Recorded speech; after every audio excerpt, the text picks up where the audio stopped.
स्वागत है आपका मेरे चैनल अनु हेल्पफुल स्टडी में। आज हम पढ़ेंगे शिक्षा निदेशालय द्वारा कार्यपत्रक 28 जिसका विषय विज्ञान। ये कक्षा 8 के बच्चों के लिए है। ये कार्यपत्रक है 2/11/2021 का। आज हम पढ़ेंगे प्रकाश के बारे में, प्रकाश प्रवर्तन के प्रकार। तो बच्चों, अगर आपने मेरे चैनल को सब्सक्राइब नहीं किया है तो चैनल को सब्सक्राइब कर लीजिए, बेल आइकन को भी क्लिक कर लीजिए जिससे कि आपको मेरी आने वाली वीडियो की नोटिफिकेशन मिलती रहे। तो शुरू करते हैं आज की वीडियो।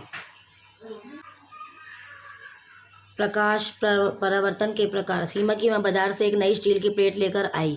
सीमा ने देखा कि नई प्लेट में उसका चेहरा साफ दिख रहा था। वह तुरंत रसोई में गई, पुरानी थाली में चेहरा देखने लगी। नई प्लेट में तो चेहरा स्पष्ट रूप से दिखाई दे रहा था, लेकिन पुरानी प्लेट में यह धुंधला था। अगले दिन स्कूल में उसने अपने शिक्षक से पूछा कि उसका चेहरा पुरानी प्लेट में धुंधला क्यों दिखाई दे रहा था। शिक्षक ने कहा, चलो इसे विभिन्न सतहों के साथ करके देखते हैं। आइए परिवर्तन के प्रकार जानने के लिए गतिविधि करें। ऊपर दी गई तालिका में सतहों में अपनी छवि का निरीक्षण कर तालिका को पूरा करें। सतह है नई स्टील की प्लेट। हमें देखना है यहाँ पे चेहरा धुंधला दिखाई देता है, साफ दिखाई देता है या दिखता ही नहीं है। तो नई स्टील की प्लेट में चेहरा जो है वो साफ दिखाई देगा। लकड़ी की टेबल में नहीं दिखाई देगा, तो इसे रॉन्ग कर देते हैं। दर्पण में साफ दिखाई देगा। पानी से भरी बाल्टी में भी साफ दिखाई देगा। दीवार पर नहीं दिखाई देगा। चिकनी टाइल्स पे हमें धुंधला दिखाई देगा। धुंधला, ठीक है।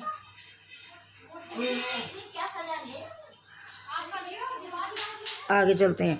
परावर्तन के दो प्रकार होते हैं। नियमित परावर्तन, जब सभी समांतर किरणें किसी चिकनी सतह से परिवर्तित होने के बाद समांतर होती हैं तो ऐसे परावर्तन को नियमित परावर्तन कहते हैं। नई स्टील प्लेट में नियमित परावर्तन होता है जिससे चेहरा स्पष्ट दिखाई देता है। ये किरणें जैसी आती हैं वैसी ही जाती हैं उसी तरह से, मतलब तो इसे हम समांतर कहते हैं। समांतर आती है, समांतर जाती हैं। अनियमित या विसरित परावर्तन, जब किसी अनियमित सतह खुरदरी से परावर्तित सभी समांतर किरणें एक दूसरे के समांतर नहीं होती हैं तो ऐसे परावर्तन को अनियमित परावर्तन कहते हैं। पुरानी स्टील की प्लेट में विसरित या अनियमित परावर्तन होता है। इस परावर्तन में परावर्तन के नियमों का सफलतापूर्वक पालन किया जाता है।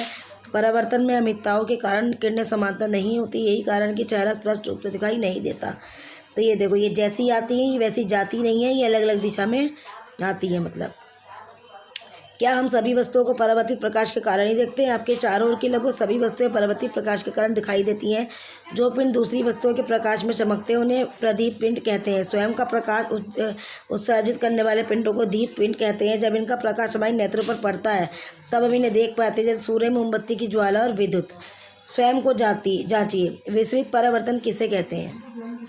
तो ये करते हैं विसरित परावर्तन। जब यह उत्तर 1, जब प्रकाश की किरणें ऐसे तल से टकराती हैं जो असमतल या खुरदरा होता है तो प्रकाश की किरणों का एक बड़ा भाग तल से टकराकर फैल जाता है, इसे हम विसरित परावर्तन कहते हैं। ये उत्तर नंबर 1।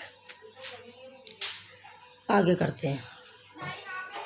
पुरानी स्टील की प्लेट में अपना चेहरा देखने पर हमारा प्रतिबिंब स्पष्ट क्यों नहीं दिखाई देता है? तो इसका आंसर यहाँ पे है। सेकंड क्वेश्चन का आंसर है यहाँ से, पुरानी स्टील की प्लेट में विसरित या अनियमित परावर्तन होता है। यह है हमारा आंसर नंबर 2। इसमें लिखा पुरानी स्टील की प्लेट में अपना चेहरा देखने पर हमारा प्रतिबिंब स्पष्ट क्यों नहीं दिखाई देता है, क्योंकि उसमें क्या होता है, उसमें विसरित या अनियमित परावर्तन होता है, इसलिए हमारा चेहरा स्पष्ट दिखाई नहीं देता है। अगला, विसरित और नियमित परावर्तन के बीच अंतर स्पष्ट कीजिए। तो ये हमारा दोनों है इसमें, तो हम यहाँ से लेके यहाँ तक लिख लेंगे। पहले हम इतना लिखेंगे और फिर इसके बारे में लिख देंगे यहाँ से यहाँ तक। तो ये हमारा हो गया आंसर नंबर 3। नियमित परावर्तन और विसरित परावर्तन में हमारे हो गए अंतर स्पष्ट। दीप्त पिंड किन्हें कहते हैं? 2 उदाहरण दीजिए। तो यहाँ से लिखेंगे, स्वयं का प्रकाश उत्सर्जित करने वाले पिंडों को दीप्त पिंड कहते हैं।